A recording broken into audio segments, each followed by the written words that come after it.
الحمد لله وحده والصلاة والسلام على من لا نبي بعده. أعوذ بالله من الشيطان الرجيم. بسم الله الرحمن الرحيم.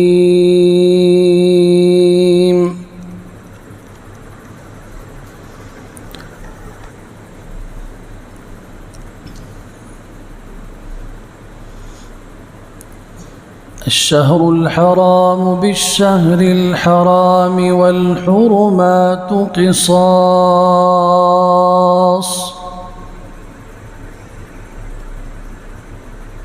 وقال عز وجل: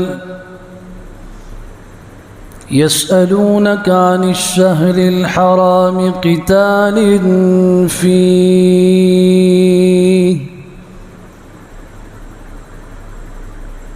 قل قتال فيه كبير.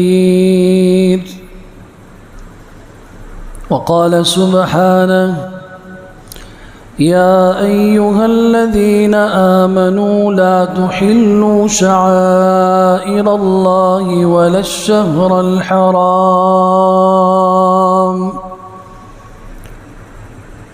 وقال تبارك وتعالى: جعل الله الكعبة البيت الحرام قياما للناس والشهر الحرام.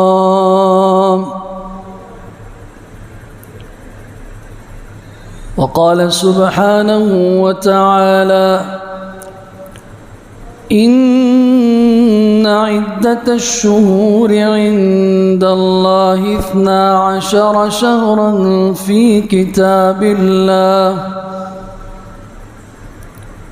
كتاب الله يوم خلق السماوات والأرض منها 4 حرم. وعن عبد الله بن عباس رضي الله تعالى عنهما قال: فنحن أحق وأولى بموسى منكم. صدق الله وصدق رسول الله صلى الله عليه وسلم، ونحن على ذلك لمن الشاهدين والشاكرين، والحمد لله رب العالمين.